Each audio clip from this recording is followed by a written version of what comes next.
श्री स्वामी समर्थ. जय जय स्वामी समर्थ.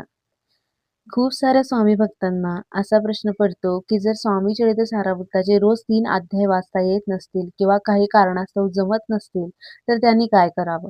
तर त्यांनी स्वामी चरित्र सारामृत अवतरणिका वाचावी. त्याने तेवढेच फळ मिळेल.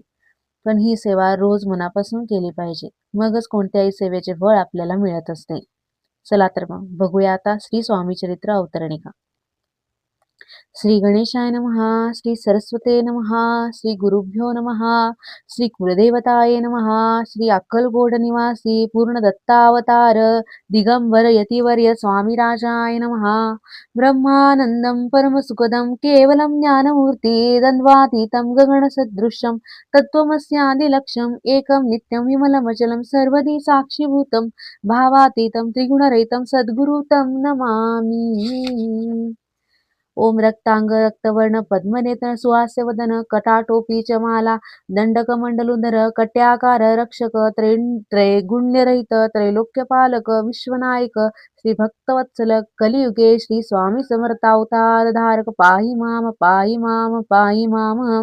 प्रथमाध्यायी मंगलाचरण कार्यसिद्धार्थ देवतास्तवन आधार स्वामी चरित्राचं कोण हेची कथन केलेसे. श्री गुरुकुळदळी मनातून आले स्वामी रूपी प्रगटले भूवरी प्रख्यात झाले हे कथन. तृतीयोध्यायी तारावया भक्तजनाला अक्कलकोटी प्रवेश केला ते तिचा महिमा वर्णियाला. तृतीयाध्यायी निश्चय स्वामींचा करावया छळ आले दोन संन्यासी खल तेची वृत्त सकळ. चौथ्या माझी वर्णियले मल्हार राव राजा बडोद्यासी त्याने न्यावया स्वामींसी पाठविले कारभार्यासी. पाचव्यात ते कथा यशवंतराव सरदार त्यासी दाखविला चमत्कार तयाचे वृत्त समग्र. सहाव्यात वर्णियले विष्णुबुवा ब्रह्मचारी त्याची स्वामी चरणावरी भक्ती जडली कोणे प्रकारे ते सातव्यात सांगितले.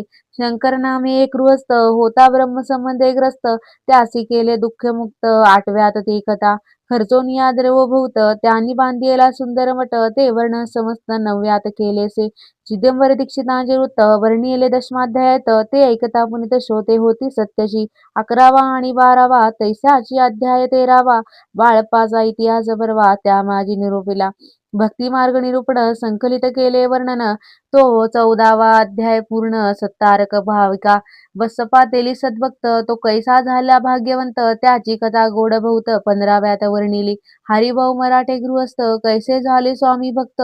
16-17 यात निश्चित वृत्त त्याचे वर्णिले स्वामी सुताचा कनिष्ठ बंधू त्यासी लागला भजन चंदू जो दादा भाऊ प्रसिद्धू. 18व्यात वृत्त त्याचे वासुदेव फडक्याची गोष्ट आणि तात्याचे वृत्त वर्णिले. 19व्यात